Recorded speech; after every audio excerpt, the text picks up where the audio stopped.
Apps can do a lot of cool things. You could order dinner, gamble on your favorite team, and track your health. You could even get a mortgage. One click and you can be approved.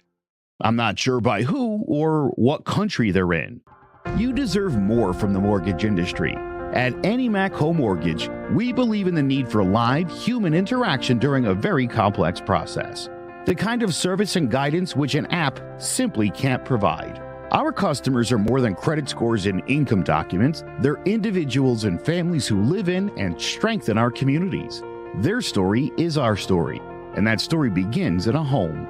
Chris Sawyer is an expert on providing superior customer service and in meeting the mortgage needs of current and future homebuyers. With over 18 years of experience in the industry, Chris is able to help customers migrate through the home buying and home financing process by using his wealth of knowledge as a well-qualified mortgage professional. And best of all, Chris is located in Cromwell, Connecticut, where he has helped hundreds of clients in Connecticut, Massachusetts, and Rhode Island make their dreams of home ownership a reality. Visit chrissawyer.any-mac.com. Email him at csawyer@any-mac.com or give him a call, 860-878-8730. Chris Sawyer, NMLS number 39345, corporate NMLS number 338923. AnyMac Home Mortgage is an equal housing lender. American Neighborhood Mortgage Acceptance Company, LLC, DBA AnyMac Home Mortgage. Lo-Fi Direct. Connecticut First Mortgage Correspondent, License Lender, Broker Number ML 338923. Massachusetts Mortgage Lender and Mortgage Broker License Number MC 338923. Rhode Island License Lender, License Number 2011280L. Call for additional details. Jones on first down, wide open, it's Barkley.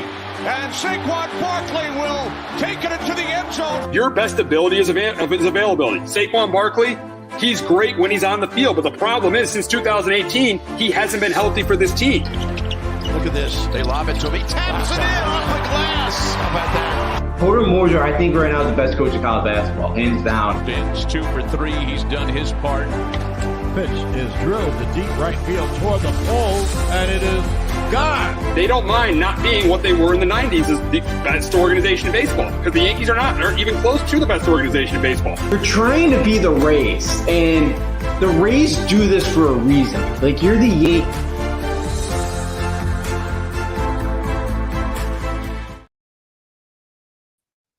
Welcome to Sports Talk with R&J. I am Steve Risser, along here with Justin D'Onofrio. And last night, the play-in tournament continued, and it continued with a Laker win. Really good game against the Suns last night. They beat the Suns 106-103. But the biggest takeaway from that game is how great LeBron James still is. He's still phenomenal. He's still the top 5 player in the league. Had 31, 11, and 8 last night. He was outstanding in that game. Durant was good too, but LeBron was just better. LeBron was just phenomenal. He leads the Lakers into the play-in tournaments. He leads the Lakers. They're going to Vegas. They're playing the Pelicans in the semifinals. Interesting game between him and Zion in that game. But before we talk about the Lakers and Pelicans, we got to talk about how just amazing LeBron is right now. Yeah, LeBron. Yeah, he's father time hasn't totally caught up to him yet. He's still playing at a top level. They got bailed out there at the end of the game with that timeout. I know they got bailed out. I know they got bailed out. Only the Lakers. Still. I know. Only the Lakers. I know you're ticked off, but still, I know they got bailed out, but still, LeBron was amazing. No, he was. Not taking anything away from him, but he played really well because Davis had a pretty good game last night. Austin Reeves played well, but that's kind of been the thing is other guys will they kind of step up on for the Lakers on the team, and he's kind of he's been really good at kind of still at this age almost averaging 25 points a game. So yeah, he's been really, really good. He's still playing. Last night he played 40 minutes. So he's still one of the best players in the entire sport, and it's amazing to watch. Oh, it's unreal. It's unreal. It is absolutely amazing. And he leads the Lakers into the semifinals of the play-in tournament as they take on the Pelicans tomorrow night. And I think this is going to be another really close game between these two teams. It's going to be a great crowd in Vegas. You got LeBron and Zion going at it. And funny, they're probably going to have 2 separate admissions because one game's at 5, one game's at 9. So they're probably going to have 2 separate admissions. But I think the difference in this game is LeBron is clearly a better player than Zion.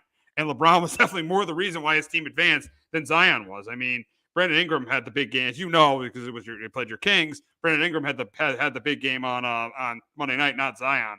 And Murphy off the bench had a big game off the bench too for the Pelicans. So I think this game is close, and it comes down to the fourth quarter.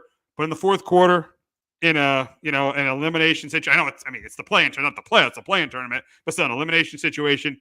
You cannot go against LeBron here. You cannot go against LeBron here. That's why I'm going with the Lakers to win this game and get to the finals of the play-in tournament Saturday night. I think they get to the finals. They get to the finals Saturday night. But Justin, can Zion and Brandon Ingram carry their team to the finals on Saturday? I think they got a chance. They got out to a very slow start Monday, but they figured out the that's the third time the Pelicans have already beat the Kings. Like Zion and Ingram, like their length is just giving the Kings problems on both sides of the ball so far in the 3 meetings. So, Ingram was phenomenal. They could not miss Monday night, so they played really, really well. Ingram, I like the way this Pelican team's been playing so far this year. I think they could knock off the Lakers, and I say they will. I'm cheering for the Jordan Hawkins versus Andre Jackson in the you want the UConn? You want the UConn guys playing in the in-season final? Yeah, that ain't going to do well for Pelican. I'm telling you, Pelican. I know it's Zion, but Pelicans Bucks is not going to. If you don't have LeBron on Saturday night, the ratings will not be as good. So I think it's going to be a really good game between the two teams. But I'm going to go with the Lakers to advance to the finals on Saturday night. But we got the first. This will be the first game. We talked about the second game first, so this will be the first game on Thursday, and that is between the Pacers and the Bucks. How about Tyrese Halliburton? He knocks out the Celtics with a triple. I know you're ticked off. You wanted Fox and Halliburton. I know Sabonis is nice, but you'd rather have the best backcourt in the NBA with Fox and Halliburton. What a performance by Tyrese Halliburton! It's a triple double. Knocks out the Celtics. Knocks the Celtics out of the play-in tournament. He was just phenomenal. The Pacers, they haven't lost a game in the play-in tournament. They've just been. This is something they want to win. This young team, this young Indiana, this up-and-coming Indiana team. This is something they definitely want to win. And then they face on Thursday night, in my opinion, the best team in the Eastern Conference. They crushed the Knicks last night, especially in the second. It destroyed. Knicks kept it close for a half. In the second half, it was no contest. Giannis was great. Lillard was great. That's what happens when you have 2 top 10 players on one team. They were both outstanding. And I think this is going to be a game where I think Halliburton will do what he can, but I got to go with the team with more talent. I got to go with the Bucks. I got the Bucks beating the Pacers to get to the finals against the Lakers. So I got it. But Giannis, LeBron final in the play-in tournament on Saturday night. But Justin, can Halliburton lead the Pacers to the finals of the play-in tournament? I think they got a chance, but it's gonna be a tough uphill battle. The Pacers are the most exciting team to watch right now in the sport. With their offense, they're scoring 130 points a game, but they're giving up 125 points a game. Like it's wild. But it's a Rick Carlisle team. Yeah, it makes sense. Yeah, they're exciting. His teams were exciting down there in Dallas as well. But yeah, Halliburton is just it's I love watching him, but it's tough to watch him because he's still wish he was in the Kings uniform, but he's so impressive. And the few games he played at Iowa State, I kind of fell in love with him. He kind of broke his wrist. So, I didn't think he'd be this level of a player, but he's just so exciting to watch. And again, Buddy Hield, he's got around him who, again, when he's on, he's on. Obi Toppin's having a pretty nice year with Indiana. I think this style fits him a lot better than the Knicks style of play. And, he's having a really nice year as well. So, but I got the Bucks. Yeah, with Lillard and Giannis. And I think Lillard said for a lot of the younger guys, they want to kind of win it for them. So this means a lot for the Bucks as well here. So that's why I think the Bucks are just a little bit better than them. And I think, Giannis and Damian Lillard kind of find a way to knock off Indiana tomorrow night. So who do you got winning the play-in tournament? I'm going to go with the Bucks. I just don't think anyone's going to beat. I know LeBron's great in a one-game situation, but I don't think anyone beats Lillard and Giannis. They don't have to worry about the Nuggets, so I don't think anyone beats Lillard and Giannis. So I'm going with the Bucks to win it. Yeah, I'm with you. I think the Bucks find a way to take care of the Lakers. I think they got a little bit more talent than LA, and I think Giannis and Lillard, are the difference in that game, and Milwaukee wins the first annual in-season tournament. Yeah, I think they do. Now the big question is the in-season tournament good for the NBA? And I think it's great for the NBA. I think it's been a great idea by Adam Silver. It's gotten these guys to play hard in the regular season, and it's probably drawn ratings up in the regular season because these guys are playing hard. The problem with the NBA was the regular season was not meaning that the regular season didn't have as anywhere near as close to the meaning as the playoffs. And the guys, you see a lot of guys load managing and all this stuff. That's not been happening as much this year because of the rules Silver's putting in and because of this play-in tournament. So I think this is an outstanding idea by Adam Silver. Yeah, I think, at first I was very, I didn't know how this was going to turn out, but yeah, like you heard that atmosphere on Monday night in like Indiana. Oh, like, in Indiana, that was like crazy. And that's a team that's not a title contender. Like this is kind of, big for them. Yeah, they may, they're definitely going to be in the playoff discussion this year, but yeah, like it was a big game for that crowd. So the only thing I don't like is the courts. I can't stand the courts. Like it hurts my eyes. So that's like the only thing I would like changed. Some of the courts are just like the Kings played at San Antonio and the court was like blue. I'm like, this makes no sense.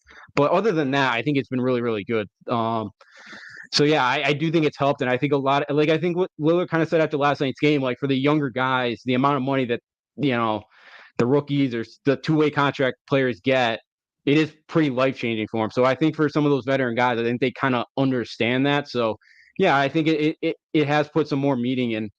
And I don't know if you've done with the Knicks, but like when there was an in-season tournament game, I kind of made sure to try to tune into the Kings game. Was around if there wasn't much on. So yeah, I tuned in. I tuned in definitely to a couple. I definitely tuned into the end of that Heat in-season tournament game, and the Garden was going crazy when they played the Heat in the in-season tournament. Like when it was Heat and Knicks, that game where they came back from 21 down, I definitely tuned in for that. Yeah, so yeah, like I feel like like more fans have they've definitely kind of tuned in for you. That Heat Knicks game was a really good game. So yeah, I've liked it. It's something I wasn't really sure, but it does seem like it's something that the NBA should stick to here. Oh, absolutely. They absolutely should stick to it. I completely agree. They absolutely should stick with the in-season tournament. And I think they definitely should. They definitely should. It was a really, really good for the league. I think it's going to help the league going forward. So I think the NBA, this is a really good thing that Adam Silver did. Having this tournament should be exciting next 2 days.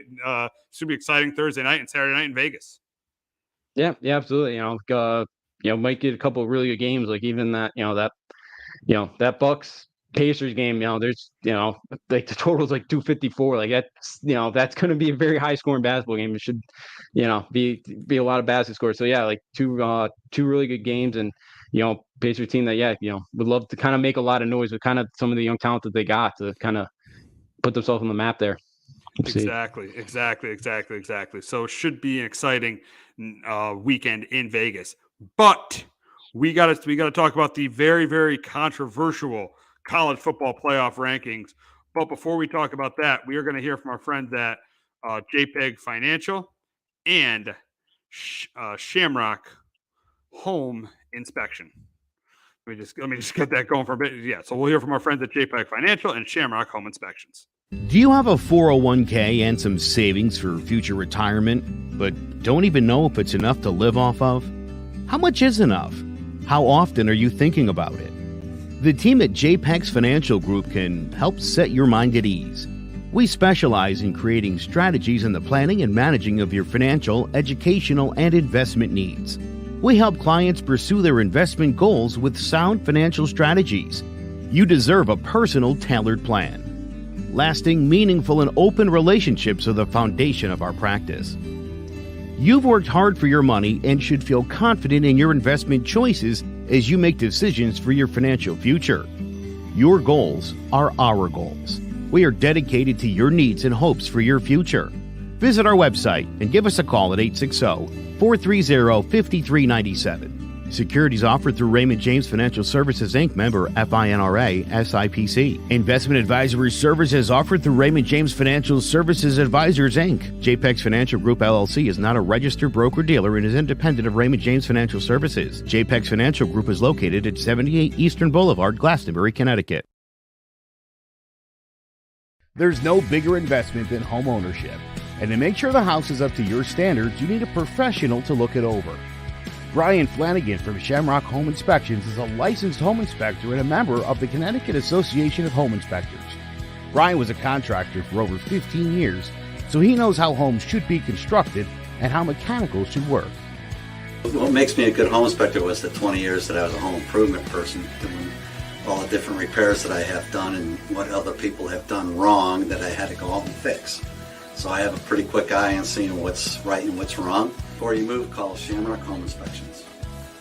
Before you make the biggest investment of your life, call Brian Flanagan from Shamrock Home Inspections at 860-268-2566 or visit shamrockhomeinspectionct.com. All righty, so the college football playoff final college football ranking came out on Sunday. It did not go without controversy as the top 4 teams were announced. Michigan being 1, Washington 2, Texas 3, and Alabama 4. And did not go without controversy as this was the worst. This was the toughest year, and really the committee was in a no-win situation. The committee was in a no-win situation because all 6 of those teams. All 6 teams were deserving. All 6 teams were deserving. They just had to pick 4 teams. All of them were deserving. They just had to pick 4 teams. Now, in my opinion, I thought what they should have done was I thought it should have been Michigan, Washington, Alabama, and Georgia. They ended up doing what you said when I texted you. They did exactly what you said they were going to do. They did Michigan, Washington, Texas, and Alabama. They did exactly what you wanted them to do. And here's the thing where people say, oh, the committee has no criteria. The committee has no criteria. They kind of do. They're very, very big on conference champions. And because 33 of the 40 teams that have gone into the college football playoff have been conference champions. And it was really no difference this year. All 4 of these teams are conference champions. And really, I know Florida State was undefeated, but they left out the worst conference champion. They left out the worst conference champion in Florida State. And really, you look at the way Florida State played the last 2 weeks against Florida and Louisville, they did not look like a team that was in the college football playoff. And I know, oh yeah, well, if they had Jordan Travis, but even when they had Jordan Travis, they barely, I don't think they played really well in the ACC outside the Miami game, but they barely beat Miami. They barely beat Miami, and they were losing to North Alabama at the time Travis got hurt. So I don't think I would have had Georgia in, but I don't think Florida State got screwed. I think they got screwed as much as people think they did because they were out of the Power 5 teams all the Power 5 champions, they were the worst. See, I know that was my prediction what the committee was going to do. I thought Florida State should have got in at 4. I really because they had a 3rd-string quarterback.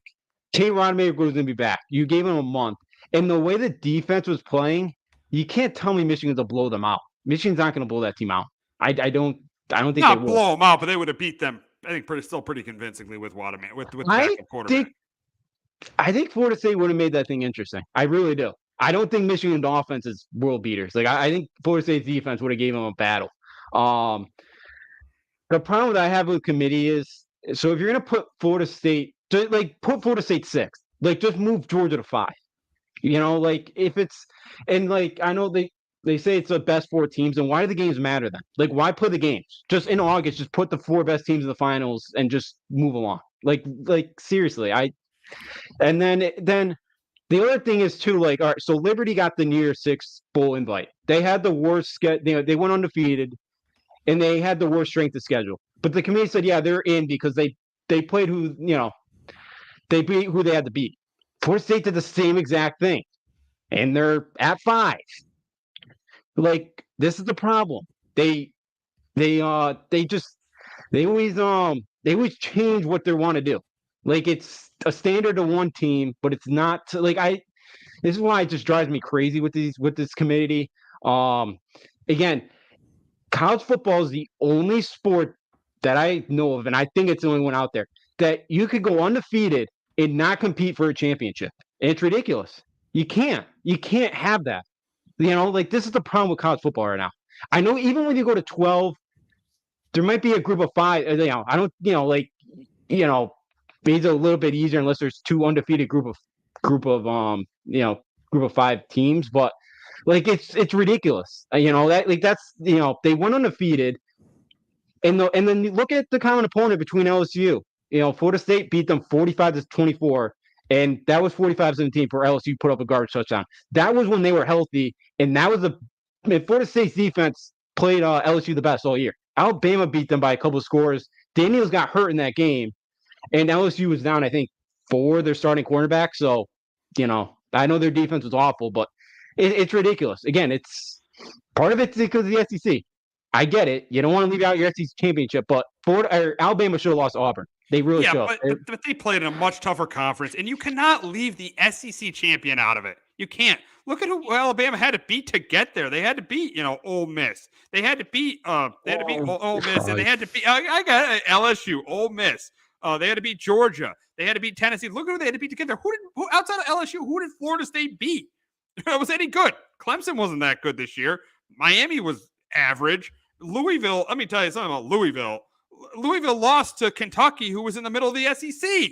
So I'm telling you, you cannot leave the SEC champion out of it.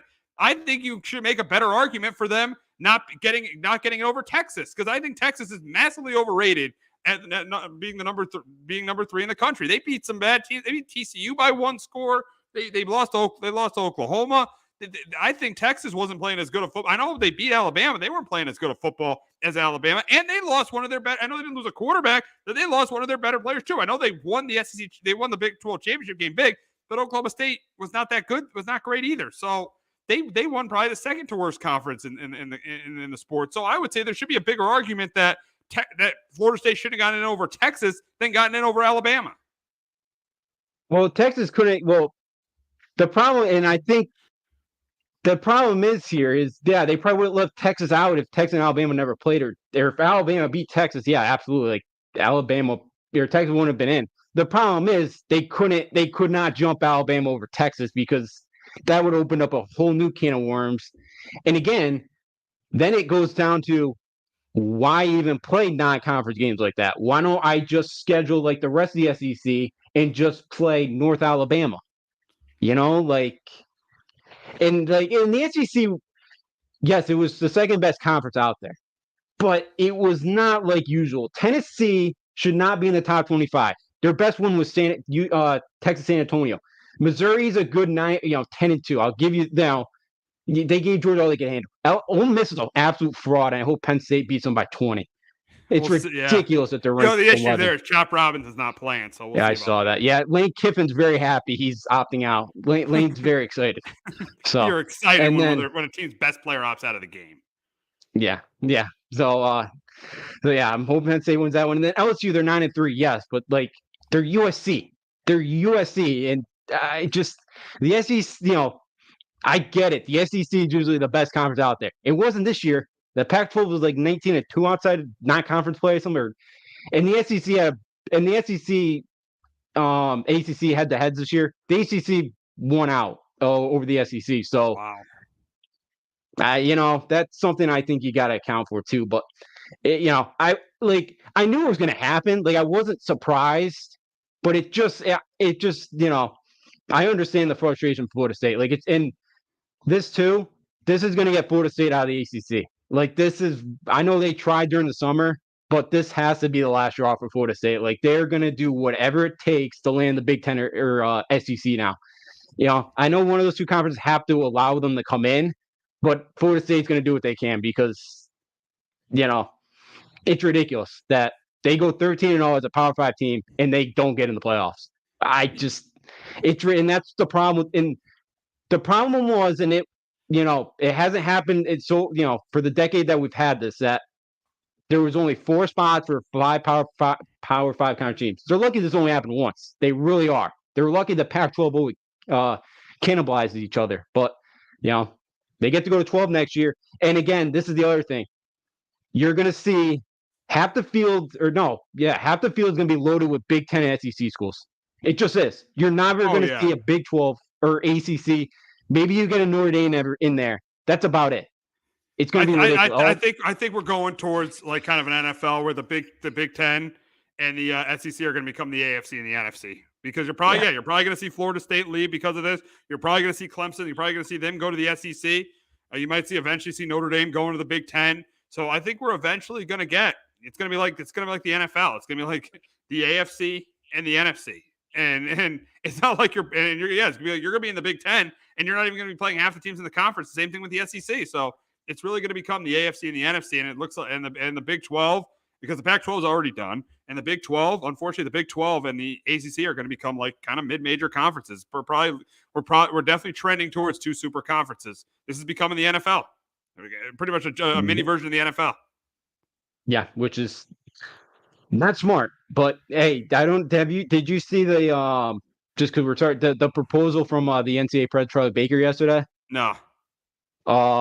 So I'm still kind of figuring out how to so he's proposing a new it's within the framework of so schools, there's going to be like a new group of schools that would have to invest at least $30,000 per year per year into an enhanced educational trust fund for at least half of the institution's eligible student athletes. So like this would create another football subdivision.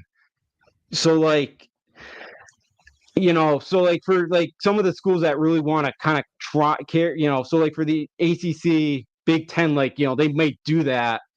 And if you don't want to spend so much money into football, you go down to like another subdivision. So like, it's kind of how I'm kind of believe how it's kind of going to be is, but yeah, it's it's going to become the NFL. And I said it last week, nobody competes with the NFL. College is different because of the rivalries, all like the kind of the pageantry of college football. But like now you're getting games with Oregon and Rutgers, like it's just not how it should be. Nope. So not at all. So nope, not at all. But at the end of the day, though, I didn't mind what the committee did. I would have went Washington, Michigan, Alabama, and Georgia, because with everything going on, those were clearly the 4 best teams. And I think if you're going to get the 4 best teams in, those are the 4 best teams. I think Texas is massively overrated at 3. I think Texas should have been at minimum 4 and not even make it at all, because I think they didn't play in a great conference, and they beat they beat TCU by 1 score. Like, I know they made the national title game this year, but TCU wasn't good this year. They beat them by 1 score. They were lucky to beat Kansas State. So, and they lost one of their best players too, like I said earlier. So I think the committee did kind of get it right. I don't have a huge issue with Florida State not making it, because they played in a really bad conference. I know they did everything they had to do, but there were only 4 spots, and it's the Power 5, and there's only 4 spots. So I know it's unfair, but life isn't fair. So I think that but I think Georgia had more of a reason than Florida State to be in. They won 29 games in a row and lost to Alabama. I don't know one talks about it because they won the last 2 national titles, but Georgia had, I think, in my opinion, had more of a case to make it than Florida State, because they went undefeated throughout the entire regular season and lost to Alabama in the championship game. if they told us it's the best 4 teams, then Georgia shouldn't fell 1-6 for losing a 3-point game. Like they shouldn't have, but they did. Like this is the problem. They contradict themselves. Like, I know the ACC wasn't good, but Conference USA, which Liberty plays in, was the worst. They're probably a little bit better than the MAC, but they go. SMU only lost by. SMU held Oklahoma to 28 points, and they lost to TCU by 1 score. But Liberty got in, and Liberty, I don't even know their best non-conference. It might have been like UMass. But hey, their conference stunk. They rolled through it, but they still got the near 6 invite. That's the thing. Like, if just come out and say ACC stunk, and come out and tell us that Travis was because of the Travis injury. Then, just tell us that. I know they kind of did with the Travis injury, but just come out and say that the ACC stinks now. Well, that's tough for Bo Kerrigan to say that, because he's the commissioner. He's the athletic director at NC State. I forgot about that he is. So that definitely may have had a factor in it. So I know he can't stick up for his conference there. But it just I just rather have the committee be more honest about that stuff. But I wasn't surprised. Like, I knew it was coming, but I was, I didn't think they were going to do the right thing and just put them in, but because, it was one more data point without him, and you gave Rodemaker a month, who, he's going to look better than he did if you give him a month of practice here, but it is what it is. It is. And, it's not the greatest system having 4 teams. There's a reason they expanded to 12. But I mean, it is what it is. I mean, you feel bad for Florida State. You think they should have gotten in. I didn't think they should have gotten in. But, it is what it is. And I think it should be an exciting playoff regardless, though. I mean, you got 4 really good teams. You got Michigan, you got Alabama. That game's going to get great ratings because of Harbaugh against Alabama. And then you got Washington and Texas, 2 good teams there. So it should be a fun playoff regardless of Florida State getting in or not. Yeah. Yeah, it should. Again, the Rose Bowl, Michigan, Alabama, like that's going to do ratings, and Texas, Washington. Those are.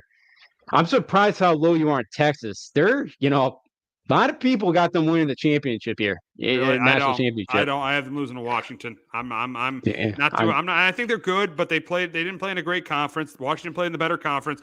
I don't think they should be 4 point. I think Washington has been disrespected all season long. I've been saying it. They shouldn't be 4-point underdogs against Texas. I don't know. I'm not going to make my final prediction, but I think Washington has a very good chance to win that game. Yeah, I'm with you. I got Washington right now in the championship. Yeah. Killing the Boars.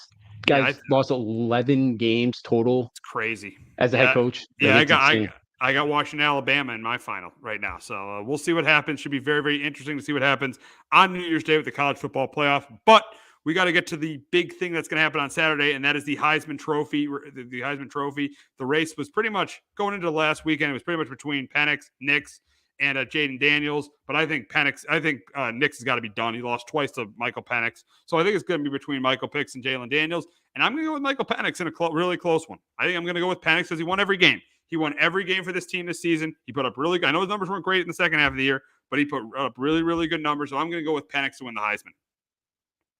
Yeah, I have Daniels. I want to go Penix. I really do.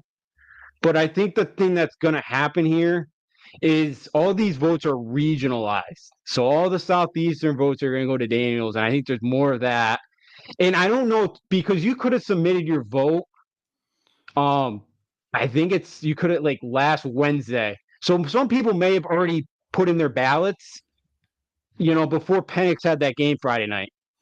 So that's where I kind of worry that Penix might not get it.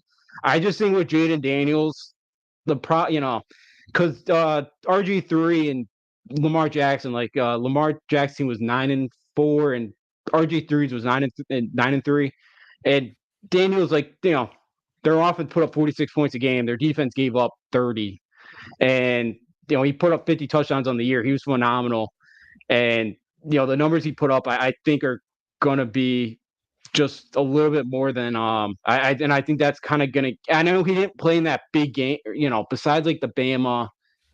They had week 1 where he only had 1 touchdown in that, or he threw a pick, and they didn't do a ton, especially in the second half.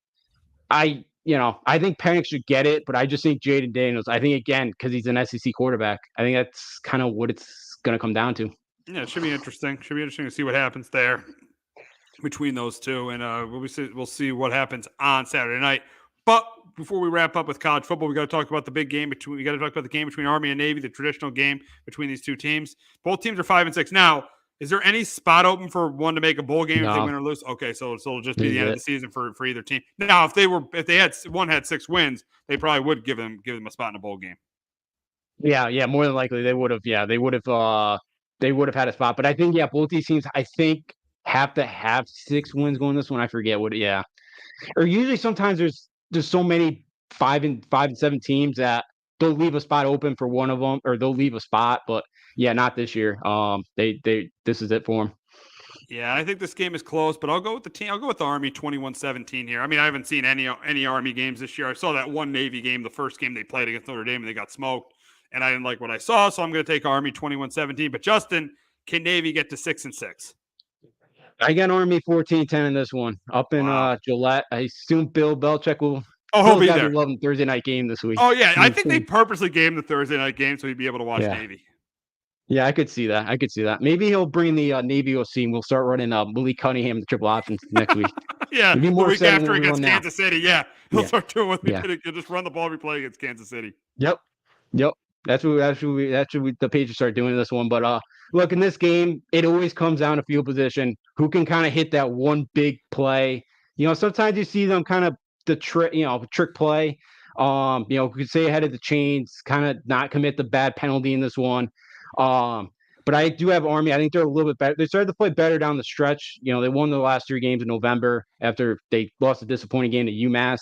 Next year they'll be conference members. Army's joining the American. They'll still be a non-conference game because they want to play on this weekend. So it won't count for the conference standings or anything like that.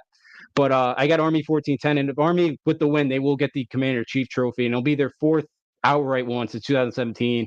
And if Navy wins, they'll go back to Air Force, who won it last year. But I will take the Black Knights to take down Navy.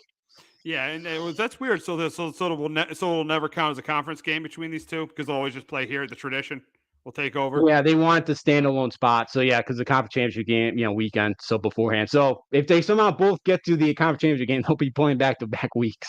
It'd be interesting with those two offenses. Yeah, that would be a little weird, but that would be because usually traditionally Army Navy's on the same week every single year. But yeah, it would be a little weird, but still, it's gonna be nice to see them both in the same conference, and it should be it's always a good game between the two schools. Always fun to watch. So it's first year it's ever been in Foxborough. Yeah, first year. Wow, first year. Bill Belichick's getting great seats.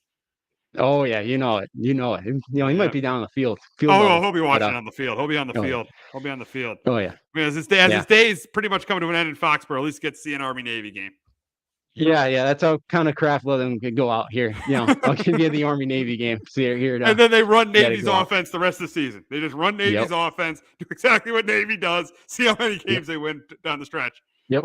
But I tell you, it would be better than what you guys have been running all year. Oh, it would. It totally would. It'd be more exciting. I like watching, with all these high up tempo, the spreads. It's nice to go back to one of these, especially with all the changes. You got 4,000 people in the portal. Yeah. All the opt outs.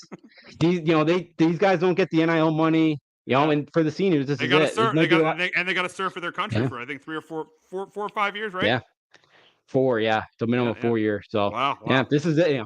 For these seniors, this is it. The last time you're stepping on a football field. So it's always one of the best football games of the year. Absolutely. So we will wrap up the show talking about UConn's win last night over North Carolina. I mean, big win, good win, bounce back game over Carolina. I mean, listen, they went out to Kansas and played a game. I'm happy they played that game. It's a really good experience. That's an atmosphere they're going to have to play in the tournament. So I think that's a really, really good game. It's good to schedule that game, to play that game at Lawrence. And they almost won that game too. So, and Tristan Newton was great in that game. They almost won that game. So give them a lot of credit for going out and scheduling that game. But last night, they got back on track. They hit a bunch of threes, but they hit 10 threes last night. How about Cam Spencer, 23 points? He had Caravan, he had 18. Tristan Newton, 14 points. He had another good game. Tristan Newton, I think he's the best point guard in the country. He's been playing outstanding. You got Caravan, you got Spencer, and then Solomon Ball. He hit some threes too. So if Castle starts, he'll be coming off the bench. You got Johnson coming off the bench. Klingon's been in a little bit of a slump these last couple of games, but he had 22 before a career high against New Hampshire. So this team has so many weapons. I'm telling you, they're my favorite to go back to back just because of how many weapons they got on offense. Where's their weak link on offense? When you look at, if you get their starting five of Castle, Spencer, Newton, Caravan, and Klingon, where's their weak spot on offense? There really isn't one. And then you got Ball and Johnson coming off the bench and DR coming off the bench. So they're good off the bench. They get all 5 scorers are really 4 of the 5 guys who can shoot threes. Klingon is, I know he hasn't played well the last couple of games, but he's good inside. So where's their weak spot? There really isn't a weak spot with this UConn team. And their one loss, they went to Kansas and lost by 4 points. So in my opinion, they got to be the favorite to win it all right now. Yeah, they're right there with Baylor. I know we'll see Baylor play Duke coming up, I think 2 weeks from tonight. Arizona's up, but I don't trust Arizona. I every year I bet on them make a run. They always fail me. Yeah, you're right about that. Yeah, they're right there. I don't know. I'm not. Purdue's good, but we'll see. I'm not there with Matt Painter. Never. Good regular season coach. Never cares too much about winning the Big Ten than he does in the NCAA tournament. So loses the 1 seed last year. He's lost, I think, every seed. I think now every seed 1 through 16 he's lost to. So that's crazy. Yeah. I think that's got to be a first. So, but yeah, with you, I would say their weakness is like there's like Friday night, like some of the spacing wasn't great. I know it's away Kansas Garden, but like the offense was so much more. Now I know you lost Hawkins and Sonogo, but like it was so crisp and like not conference wise. But they're going into Lawrence. It's a brutal place to play though. In Lawrence, Kansas, you kind of expected that. Oh no, I know. Like you're down Castle, you're down Klingon, who still coming off the foot injury. Now I guess he has a toe injury he's trying to play through. So like I don't think so it sounds like he's not practicing a ton right now. Like, so I And they just ought to think just he's sit gotta him get down. healthy. They ought to just sit him down for a couple Yeah. games. Give rest him. You need him healthy come conference tournament time and late conference play. If he's not 100%, rest him. Let Johnson play. But here's the thing. I'm looking forward to seeing what Castle can be. Do you think Castle can live up to this potential of being this guy, being this top lottery pick? Can he be like a top 3 player on this team with Newton and with Spencer? Oh yeah, absolutely. You saw him last night. He's like a terrific rebounder. He's 6'7", 6'7", and you don't really see that from a point guard. Like he's got the size. He's not afraid to go to the basket. I know he's still, and it's not even like a weakness. Well, his weakest part of the game is his 3-point shot. Like he's got a great mid-range game, great going to the basket. But like, yeah, I think he's going to be a top 5. Top 5, maybe top 10. Like he's going to be at least in the top 10 pick. He's really, really good. Last night he only played 11 minutes. Like kind of just working him back. Like I think he's going to get in that lineup. He's going to be fine. And I like kind of having him back last week. I don't think, the moment's going to be too bright for him or anything like that. So, yeah, I think he's going to be able to live up to it. I'm really kind of excited.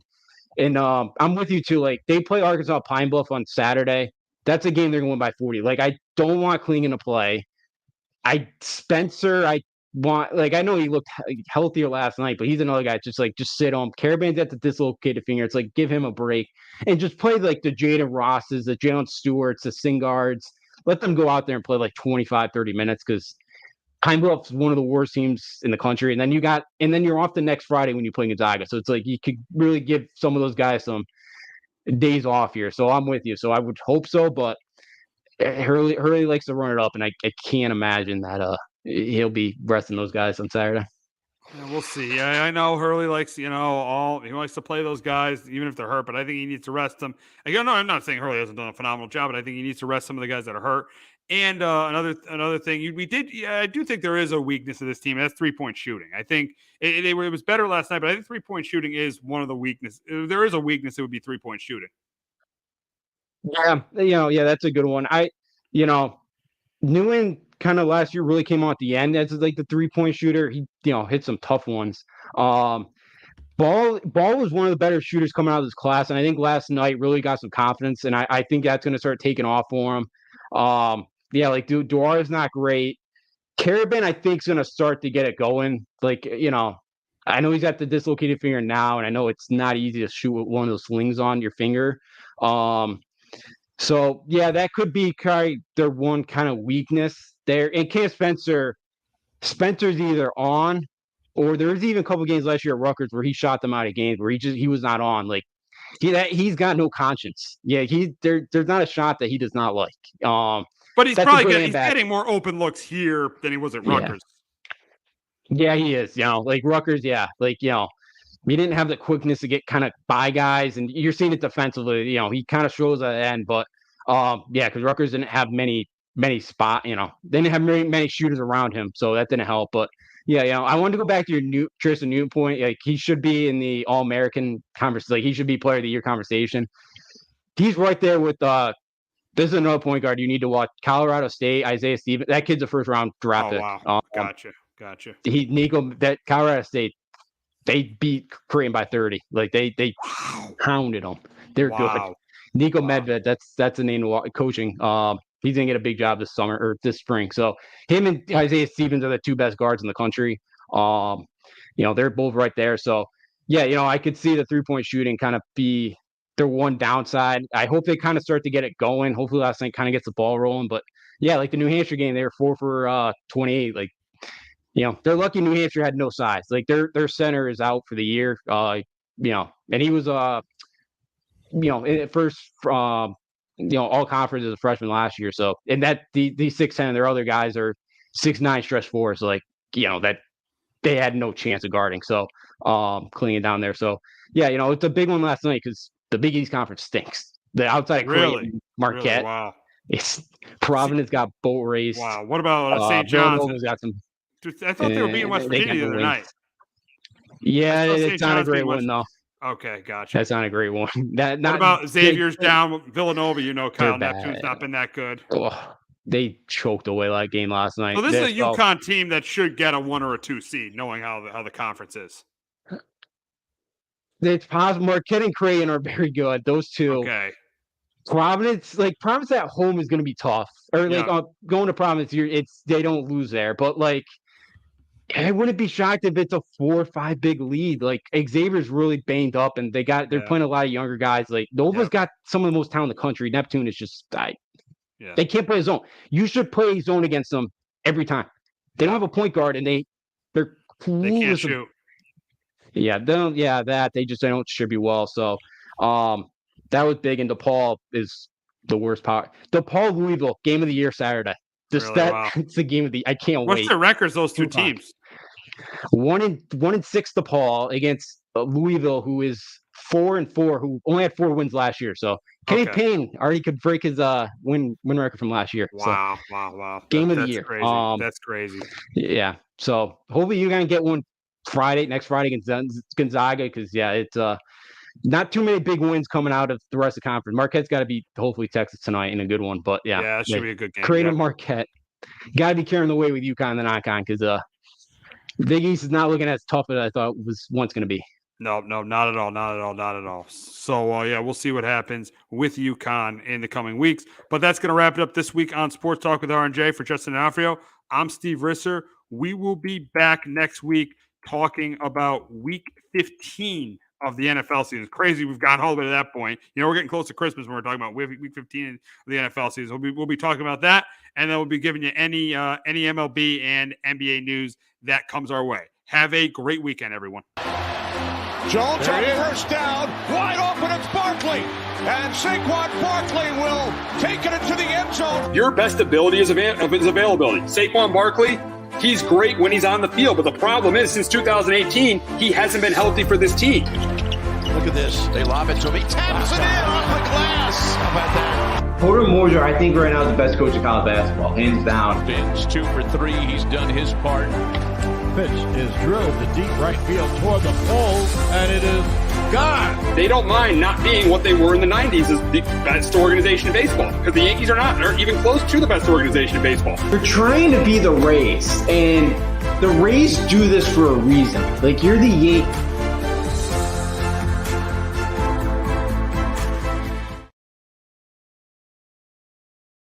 Hello, my name is Joe Aguirre. I'm the president of Clovercrest Media Group. And here at CMG, we have a wide variety of podcasts, including sports shows like Keys to the City, The Roll Call, Throwing Jabs, All 4 Downs, and Jawing About the G-Men. And great true crime shows like Sticky Week, Crimes and Consequences, Ivy League Murders, and Burn, the unsolved murder of David Eichmann. You can find all these podcasts and so much more by visiting clovercrestmedia.com.